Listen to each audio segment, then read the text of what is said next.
श्री कृष्ण कन्हैया लाल की जय। श्री निजानंद स्वामी की, श्री प्राणनाथ प्यारे की। महामत देखे विवेक सो, हक वस्त्र और भूषण, सब अंग शोभा अंग की, जो दिल रुआए रोशन। ज्यों दिल रुआए रोशन। श्री कृष्ण कन्हैया लाल की। 19वां प्रकरण पूर्ण ब्रह्म परमात्मा के यौवन, उनकी पूर्णता, तो उसमें अपार जोश होता है। तो उस जोश का और उसके साथ में उनका मुखारविंद, और मुखारविंद के साथ साथ में बीड़ा, और उस समय के कैसा दिखाई देता है ऐसी छवि, उनका विवरण इस प्रकरण के अंतर्गत दिया गया है। फेर फेर पट खोले हुकुम, निस्वत जान रोहन। कहते हैं कि अक्षरातीत धामधनी का आदेश है ना, वो बार बार पट को खोल देता है। क्यों? ब्रह्मात्माओं को पूर्ण ब्रह्म परमात्मा की अंगना समझ करके उनके हृदय में तो किसी प्रकार का पट नहीं होना चाहिए, ऐसा सोच करके उस पट को हटा देता है। अब ये भी कैसा होता है कि ये पट बार बार आता है, फिर हटाते रहते हैं। तो जैसे हटा करके पूरा हो जाए फिर तो कोई बात नहीं है, किंतु तो बार बार आवरण ढकने के लिए प्रयत्न करता रहता है। हक मुख अंग इश्क के ले देखिए, अरसा अंग तन। जब पट दूर हो जाएगा तो पूर्ण ब्रह्म परमात्मा के मुखारविंद का प्यार, तो इसको लेकर के पूर्ण ब्रह्म परमात्मा के पूरे स्वरूप के दर्शन करो, ऐसा करके कह रहे हैं। हक वर्णन जिमी सुपने, हुकुम है कया नेक सोए। पूर्ण ब्रह्म परमात्मा का वर्णन इस भूमि में किया है तो अक्षरातीत धामधनी के आदेश से ही, फिर भी यहाँ के अनुरूप थोड़ा कहा गया, अब यह ज़्यादा नहीं बताया जा सकता। हक इश्क एक तरंग से, रूह निकस न सके कोई। वैसे देखा जाए तो पूर्ण ब्रह्म परमात्मा के प्रेम का तरंग वो तो चारों तरफ फैले हुए हैं, तो उनमें से एक छोटे से तरंग में भी ये आत्मा वो उसमें वो जाती है ना, डुबकी मारती है, तो तरंग तो इधर से उधर ले जाती है ना। तो इस तरह से आत्मा तो वहीं इधर उधर घूमेगी, उससे बाहर निकल ही नहीं सकती है। जैसे समुद्र में, समुद्र के तरंगों के चपेट में कोई आ जाए तो फिर वो बाहर नहीं निकलता, तो उसी में ही तो गोता खाता रहता है। तो ये आत्मा भी तो उसमें वो झूलती रहती है, उससे मस्त रहती है। कहने का तात्पर्य यह है, थोड़ा सा भी उसको मिले तो उसमें वो मस्त रह जाती है। सुंदर मुख मासुक का और अंग सवे सुंदर। पूर्ण ब्रह्म परमात्मा का मुखारविंद बड़ा सुंदर है, तो इसके साथ साथ उनके अंग प्रत्यंग सभी सुंदर है। सो क्यों छूटे आशिक से जब चुभे हैड़े अंदर।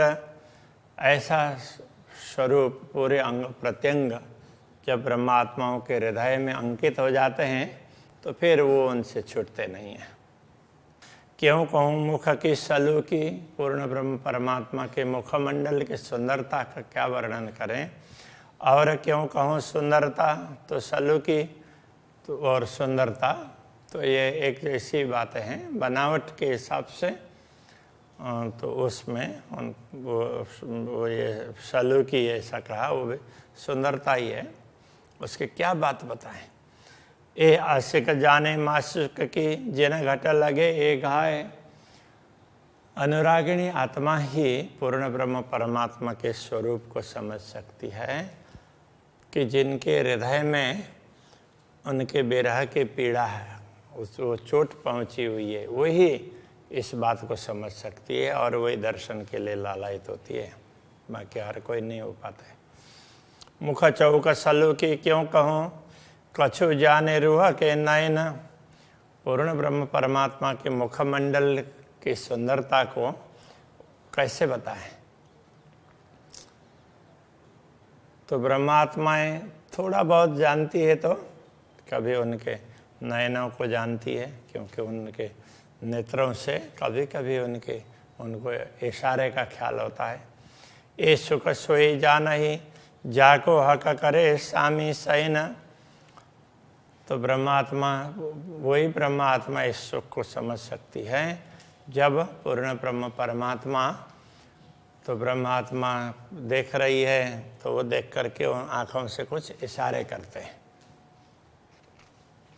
संकेत करते हैं, आँखों से कुछ समझाना चाहते हैं। तो वो ब्रह्मात्मा जो इस बात को समझ सकती है, वही इस रहस्य को जान सकती है। सुख पाइए देखे हरवटी, मुखला कलाल अधुर। तो अब मुखमंडल में क्या है? हरवटी ये चिबुक नीचे का भाग है, और फिर ये लांक गहराई है, फिर अधरोष्ट है, फिर ऊपर का ओष्ठ है, अंदर मुखारबिंद, अंदर दंतावली, जिह्वा वगैरह, तो ये सब है, फिर नाक वगैरह। तो ये ना एक एक, तो उसमें क्या है कि बड़े सुंदर है।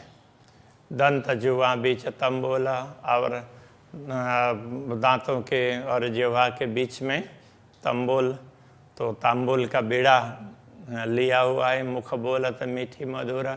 उस समय वो बोलते हैं तो थोड़ा सा स्वर अलग से निकलता है, तो अलग प्रकार का माधुर्य उसमें दिखाई देता है।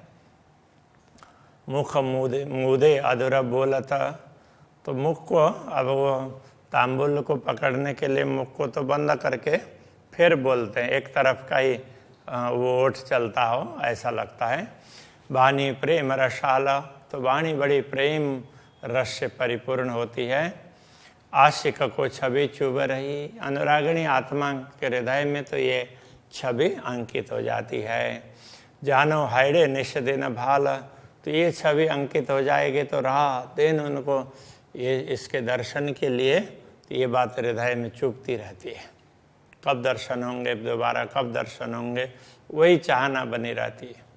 शहुर कीजिए का अंग रंग, कई तरंग लाल उज्ज्वल। जब पूर्ण ब्रह्म परमात्मा के मुखारविंद को और मुखारविंद में मुखमंडल के दर्शन करते हैं तो उनके अलग अलग अंग, उसमें अब क्या है, कई तरंग लाल उज्ज्वल। तो उज्ज्वल मुखारविंद है और उसमें लालिमा भी है, तो उसकी तरंगें दिखाई देगी। देत गौर सुख सलू की, ये गौर वर्ण को देख करके और उसके सुंदरता को देख करके शोभा क्यों कहूँ बिना मिसल। तो अब उनके लिए तो उदाहरण ही दिया नहीं जा सकता है, तो ऐसी शोभा को क्या बताएं, कैसे बताएं, क्योंकि दूसरा ऐसा कुछ हो तो उदाहरण दिया जा सके ना। तो ये ऐसी सुंदर शोभा है तो उसका उदाहरण भी दिया नहीं जा सकता, तो उसको बताएं कैसे। हक मुख थे बोले वचन, पूर्ण ब्रह्म परमात्मा अपने मुखारविंद से वचन जब बोलते हैं, स्वर मीठा निकलता, मधुर स्वर निकलता है।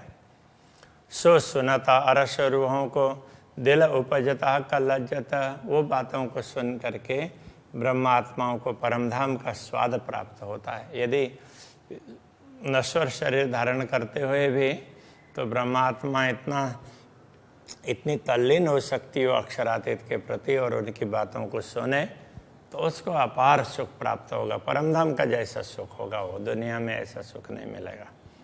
हक स्वर कैसा हो इसी और कैसी हो इसी मुखवान। तो अनुरागिणी आत्मा के हृदय में क्या हो बना रहता है, अक्षरातीत धामधनी के मुखारविंद का स्वर कैसा होगा और उनके मुखारविंद की मधुर वाणी कैसी होगी, ये जानना चाहती, सुनना चाहती। सुख बातें क्यों कहूँ रसना, तो ये रसना से उनसे प्राप्त होने वाले सुख की बात क्या करें। चाहे दिल सुनने सुभाना, तो ये दिल है तो वो पूर्ण ब्रह्म परमात्मा की वाणी को सुनने के लिए हमेशा लालायित रहता है। हक नेक नयन मनोरथ हो तरु सुख अपार।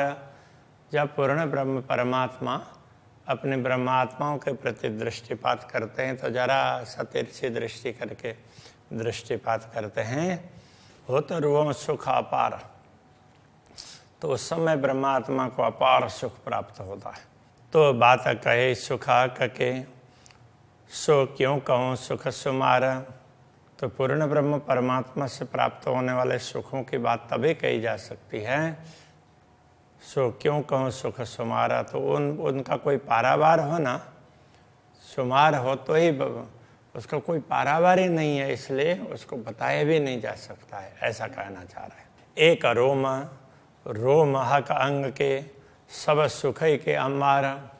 तो पूर्ण ब्रह्म परमात्मा के एक एक रोम, उससे भी सुख ही सुख टपकता है, सुखों का अंबार है, खजाना है पूरा सुखों का, जिसको उसको क्या बोलेंगे, बहुत बड़ी राशि है सुख की। तो सुख स्वरूप नख शिकल हो। तो ऐसे सुख स्वरूप पूर्ण ब्रह्म परमात्मा का नख से लेकर के शिखा पर्यंत सारे अंगों का उसमें विचार करना हो तो रूहें कहा करे दिल विचार। तो ये ब्रह्मात्मा अपने दिल में क्या विचार कर पाएगी, पूरा तो विचार भी नहीं हो सकता है। तो जिसको देखा और उसी में मस्त हो जाते हैं। ज्यों रोम स्वप्न के अंग को त्यों रोम न अरस अंग पर। तो जैसे स्वप्न का शरीर है उनमें रोम होता है, तो परमधाम के शरीर में ऐसे रोम नहीं होते हैं। सब अंग इसक वास्ते रोम रोम कहे यों करा। तो उसमें पूरे अंग में प्रेम भरा हुआ होता है, ये समझाने के लिए रोम रोम की बात कही गई है। वास्तव में ऐसे रोम नहीं होते हैं, तो उसके लिए कहना पड़ेगा कोस कोस में ऐसा, वो भी कोस भी ऐसे अलग अलग नहीं होंगे, लेकिन दुनिया के हिसाब से ऐसे बताना पड़ता है। तो पूरे शरीर में प्रेम छाया हुआ है, तो उसके लिए क्या बताया जाए। तो दुनिया में तो यही शब्द है, इसलिए कहते हैं। वैसे परमधाम में वो रोम नहीं होते हैं। अरस पशु या जानवर रोम हो तिना अंग। परमधाम में पशु या पशु पक्षी उनके रोम होते हैं, उनके अंगों में। रोम न रूहों अंग पर रूहों अंग जानो अरस नंग। ब्रह्मात्माओं के अंगों में तो रोम नहीं होते हैं, और उनका अंग तो ऐसा समझना जैसे कोई रत्न हो, रत्न के हो। और आगे कहेंगे रत्न भी वैसे नहीं है, वो तो अलग ही वस्तु है। तो जैसे ये रत्न में कहीं खड्डे उड्डे नहीं होंगे, सारा एक जैसा होता है ना, ऐसे ब्रह्मात्माओं का शरीर इस प्रकार का बड़ा सुंदर होता है। जबेर पैदा जीमी से यूँ अर्श में पैदा न होता। जैसे भूमि में अलग अलग स्थानों में, इस दुनिया में तो अलग अलग स्थानों से रत्न पैदा होते हैं ना, तो ऐसे परमधाम में कहीं से रत्न पैदा होते हो ऐसा नहीं है। वो कहाँ से है, वो श्री राज्य के अंगों से है, ये कहते हैं। एक खूबी हका जहूर की, ये तो सब श्री राज्य के स्वरूप के प्रकाश की खूबी है, विशेषता है। सो लिए खड़ी सदा ज्योत, वो हमेशा उसमें प्रकाश ही होता है, चिन्मय प्रकाश होता है श्री राज्य के स्वरूप में। तो उसकी ही ये विशेषता है, उसी से रत्न वगैरह लगते हैं। या को नंग निमुना ना दीजिए अरस रोहें वायदत। तो परमधाम की आत्माएं वो तो पूर्ण ब्रह्म परमात्मा के अद्वैत स्वरूप है, उनके अंग से भिन्न नहीं है, इसलिए उनके लिए किसी रत्न का उपमा देना भी ठीक नहीं है। तो अब क्यों दिया जा रहा है, इन्हें मिसाल न कोई ला गई, इनके लिए दूसरा कोई उदाहरण लगता ही नहीं है इनके लिए। जाकी हका आदि जात अनश्वत, जिनका जो पूर्ण ब्रह्म परमात्मा के अंग ही हैं, तो उनसे अलग है ही नहीं, इसलिए उनके लिए तो रत्न का उदाहरण देना वो भी ठीक नहीं होता है, उनके लिए ऐसा कोई उदाहरण लगता ही नहीं है। जो देव निमुना अरस का तो रो लगत न कोई बात। यदि परमधाम के किसी किसी भी वस्तु का उदाहरण देते हैं तो भी ब्रह्मात्माओं को उनके लिए ब्रह्मात्माओं के समान वो नहीं हो सकते, क्योंकि ब्रह्मात्माओं के अंग से वो सब है, परम धाम है। रुए अंग हादि अंग का जाता।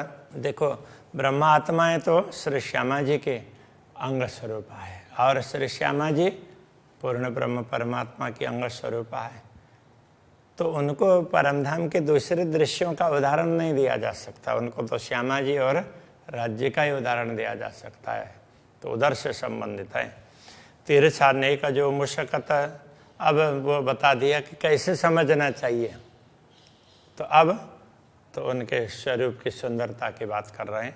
तीर्थ छाड़ने का जो मुखशत सो डार मार डारत मुतलक, तो तिरछी दृष्टि करके श्री राज्य जब मुस्कुराते हैं तो ब्रह्मात्मा तो उनके प्रेम में ओतप्रोत हो जाती है, तो मानो वो घायल हो गई हो, उनको दूसरा कुछ दिखता ही नहीं है, बस उसी में वो मस्त हो जाएंगे। जो कदी सनमुख होए यौं रूह सो, तो क्यों जीवे रुआ आशिक। यदि यही स्वरूप ब्रह्मात्मा को हमेशा दिखने लग जाए सम्मुख में, तो क्यों जीवे रुआ आशिक, तो अनुरागिणी आत्मा तो कैसे वो उसमें जी पाएगी। तो ये दुनिया के लिए कह रहे हैं, तो शरीर कैसे धारण कर पाएगी। ऐसे स्वरूप के दर्शन कर लिया तो परमधाम की आत्मा है वो भी प्रेम में ओतप्रोत हो जाती है, तो फिर ये आत्मा तो कैसे जी पाएगी, उसको तो ये शरीर धारण ही नहीं कर पाएगी, छोड़ करके अपने मूल में जागृत हो जाएगी, ये कहना चाह रहे हैं। आशिक अटके सब अंगों देख देख रूप सलूक, अनुरागिणी आत्मा पूर्ण ब्रह्म परमात्मा के रूप की सुंदरता देख कर करके जिन जिन अंगों को देखती है बस उसी में उनकी दृष्टि स्थिर हो जाती है। फिर अक्षराते धामधनी चाहते हैं, फिर दूसरा अंग दिखाते हैं, बाकी जो देखा उसी में वो मस्त हो जाएंगे।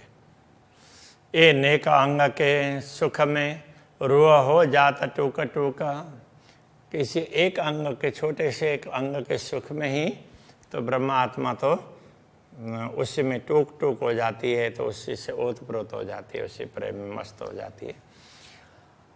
सब अंग देखे रस भरे प्रेम के सुख पूर्ण, सारे अंग ये रस से परिपूर्ण है, पूर्ण ब्रह्म परमात्मा के ऐसे ही दिखते हैं। प्रेम के सुख पूर्ण, वो प्रेम सुख से पूर्ण है, प्रेम ही प्रेम भरा हुआ है। रुआ सोई जाने जो देखई ए पीवत रस मोमिन, तो जो इन दृश्यों को देख सकती है वही आत्मा इस रहस्य को समझ सकती है। तो ब्रह्मात्मा तो इसी रस को पीती रहती है, इसी प्रेम रस को, और मस्त रहती है। गौर गाल मुख उज्ज्वल, तो अक्षरातीत धामधनी का मुखार बिंद बड़ा उज्ज्वल है, गाल है बड़े गौर है।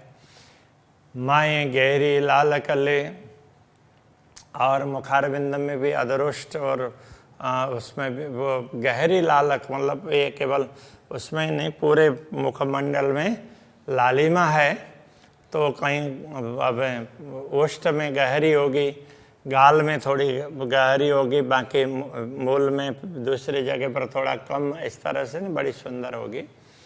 ये जुवा सुख शोभा क्यों कहे हक अंग अरस अंग हक के, तो ये जिह्वा तो पूर्ण ब्रह्म परमात्मा के परमधाम के स्वरूप के अंगों का वर्णन कैसे कर पाएगी, उस सुख को क्या बता पाएगी, बता ही नहीं सकती है।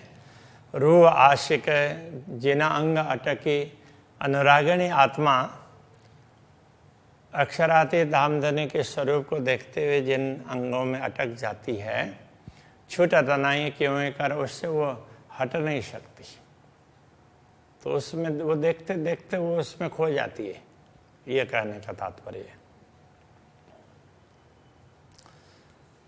एक किसी बातों आशिक सो अंग मासुक जुदे ना होए, किसी भी प्रकार से कितना भी प्रयत्न करें, ब्रह्मात्मा किसी भी प्रकार से प्रयत्न करें तो भी जो अंग देख रही है तो उससे वो छूटता नहीं है। जब अक्षरातीत चाहते हैं तभी दूसरा अंग दिखा देते हैं, फिर उसको दूसरा दिखाई देता है, ये कहना चाहते हैं। जेते अंग माशूक के रूह आशिक रहे तिन माहे। तो पूर्ण ब्रह्म परमात्मा के जो भी अंग हैं, जितने अंग हैं, तो ब्रह्मात्मा एक एक करके उसी में खोई हुई रहती है। रूह आशिक और कहो नाटी के अनुरागिणी आत्मा की दृष्टि दूसरे स्थान पर तो कहीं टिकती नहीं है। उसको कहीं भी कुछ भी दृश्य देखें, दुनिया में अच्छा से अच्छा देखें तो भी उससे उसको संतोष नहीं होता है। अपने अंग में भी नाई, वो अपने अंग में भी उसको संतोष नहीं होगा। वो तो हमेशा राज्य के ही अंगों का दर्शन करना चाहती है। तो ये प्रेम है, तभी इनको अनुरागिणी आत्मा कहा है। तो ऐसे अक्षरातीत धामधनी का सुंदर स्वरूप है, खास करके मुखारविंद, उसकी बात कर रहे हैं। अभी के प्रसंग को यही रखते हैं। श्री कृष्ण कन्हैया लाल की।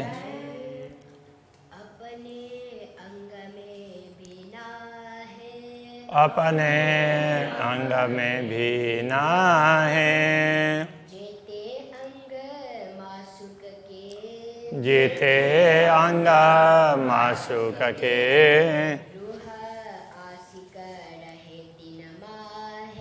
रूह आशिक रहे तिन माहे।